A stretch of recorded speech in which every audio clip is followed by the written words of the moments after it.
الحمد للہ وحدہ والصلاة والسلام على من لا نبی بعدہ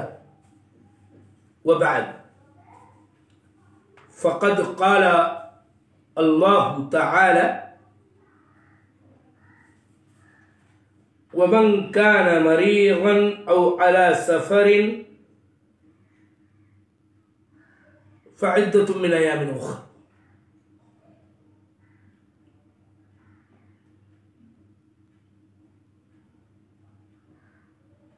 یہ ہے قرآن کریم میں سورہ بقرہ کی آیت کریمہ کا حصہ ہے اور آیات قرآنی کے اس سلسلے کی ایک کڑی ہے جن آیات میں صوم رمضان کے مسائل احکام کا ذکر ہے.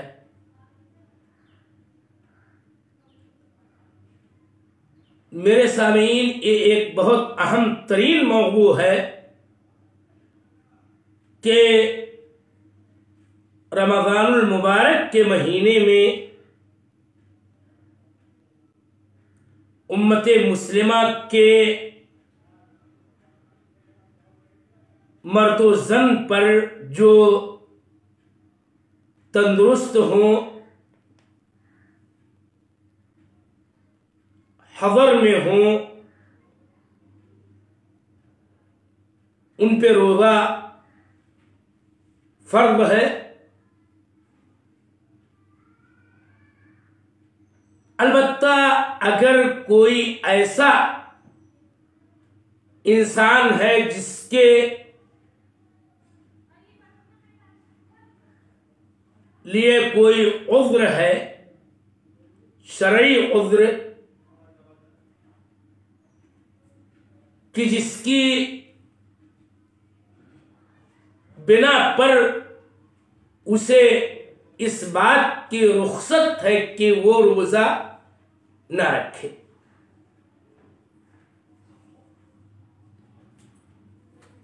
بنیادی اور اساسی طور پر دو قسم کے صاحب آوار ہیں کہ جن کو اس بات کی اجازت ہے کہ وہ رمضان المبارک کے مہینے میں اس کے نہار میں صوم نہ رکھیں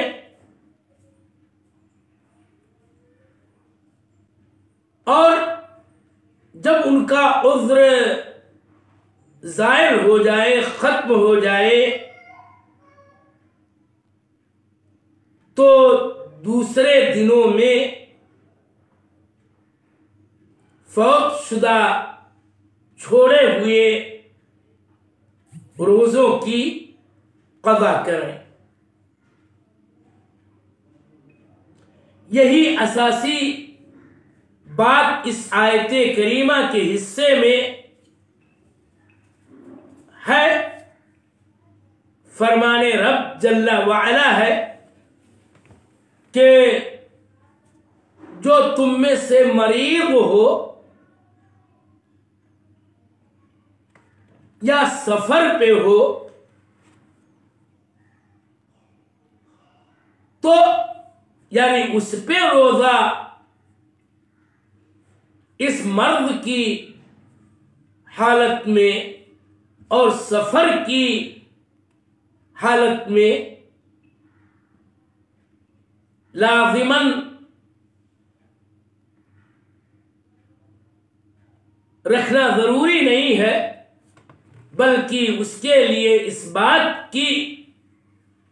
رخصت ہے کہ وہ صوم نہ رکھے، روزہ نہ رکھے، اور بعد کے دوسرے دنوں میں چھوڑے ہوئے روزوں کی قضا کر لے، یہی معنی ہے فَعِدَّةٌ مِّنْ أَيَّامٍ أُخَرَ۔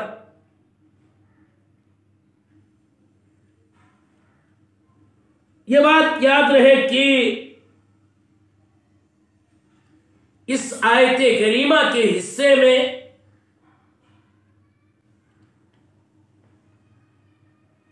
ان دو قسم کے بنیادی عذر والوں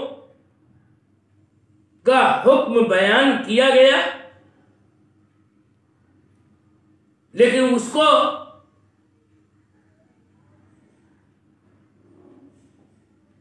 صحیح طور پر سمجھنے کی ضرورت ہے۔ اور یہ سوال کہ مریض کے روزے کا حکم کیا ہے، اس سلسلے میں اہل علم کی توضیح و تفسیر اور ان کی تشریح کا خلاصہ آج کے درس میں مریض کے صوم سے متعلق پیش کرنا مقصود ہے۔ تو یہ بات یاد رہے کہ مریض کے لیے روزہ نہ رکھنے کی رخصت ہے، اور بعد میں مریض بسبب مرض چھوڑے ہوئے اپنے روزوں کی قضا کرے گا۔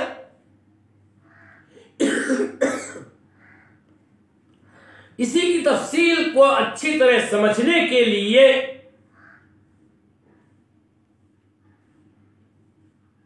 یہ باتیں آپ سماعت فرمائیں۔ اللہ تعالی ہم سب کو دین کی اچھی سمجھ عطا کرے۔ مریض بنیادی طور پر دو قسم کے ہوا کرتے ہیں۔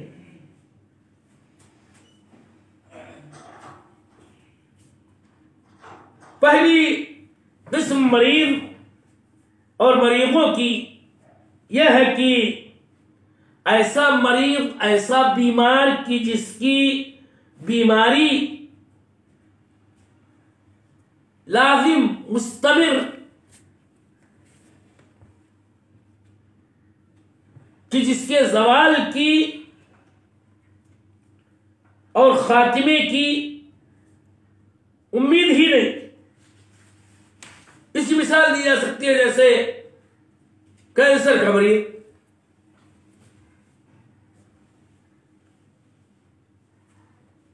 تو یاد رہے کہ ایسا مریض اس پر روزہ رکھنا لازم نہیں ہے، اس لیے کہ یہ ایسا بیمار ہے اور اس کی بیماری ایسی نوعیت کی ہے کہ جس کی شفا یابی کی امید ہی نہیں۔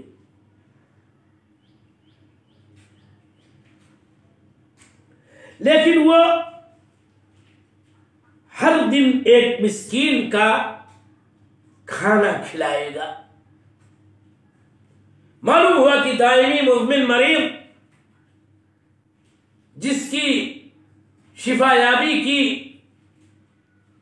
ظاہراً کوئی امید نہیں، وہ روزہ نہیں رکھے گا، روزہ توڑے گا، اور بعد کے دنوں میں اس کے قضا بھی کرنے والی بات نہیں ہے، نہ وہ قضا کرے گا بلکہ ہر صوم کے عوض ایک مسکین کو کھانا کھلائے گا۔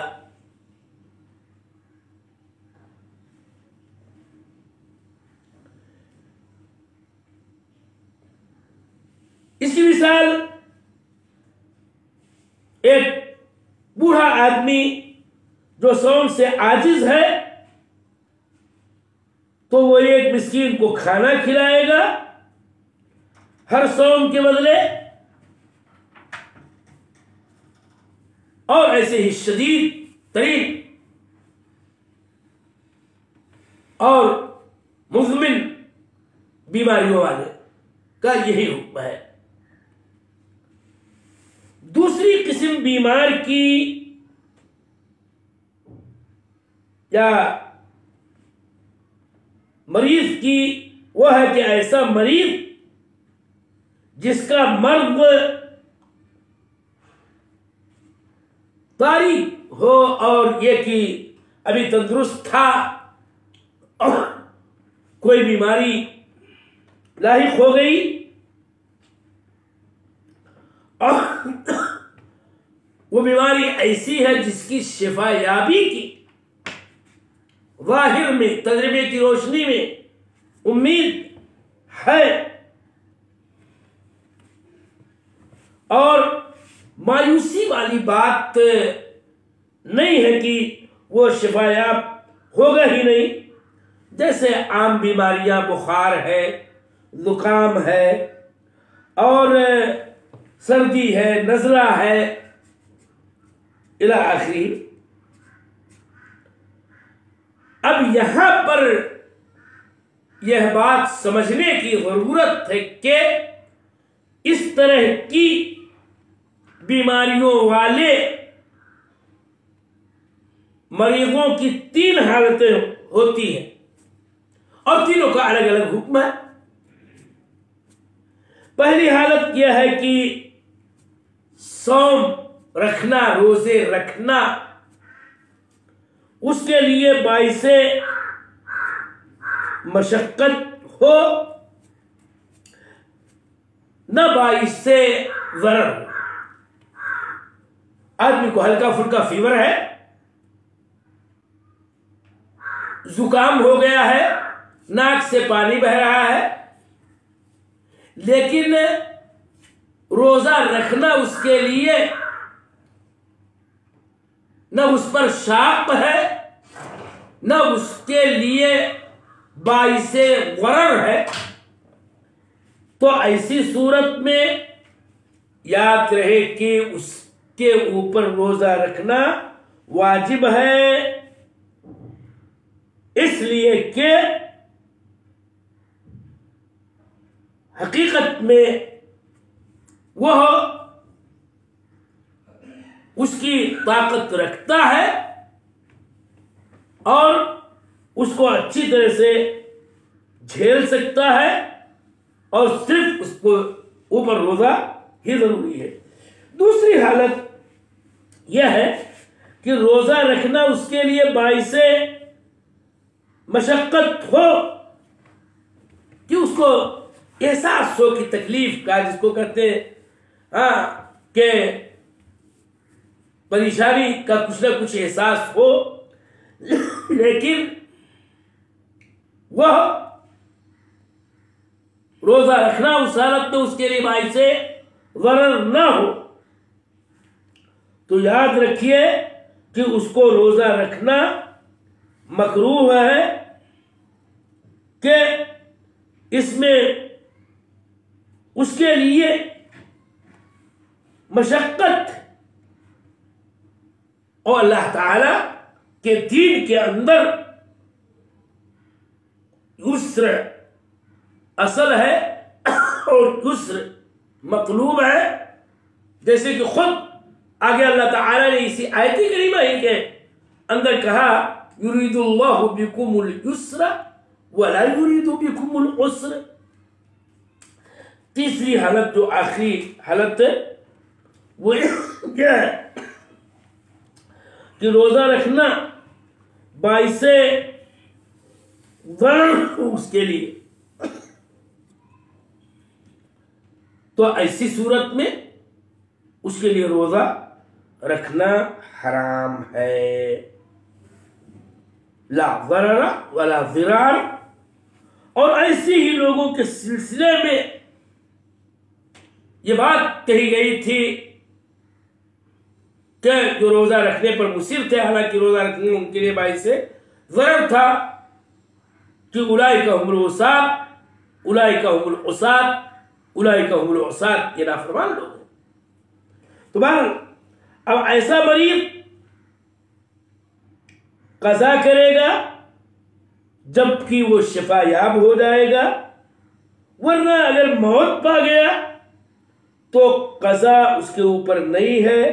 اس لیے کہ اس نے ایام الاخر دوسرے دن پائے ہی نہیں۔ تو یہ مریض سے متعلق چند باتیں ہیں جو علماء کے افادات کا مجموعہ ہے جو میں نے پیش کیا۔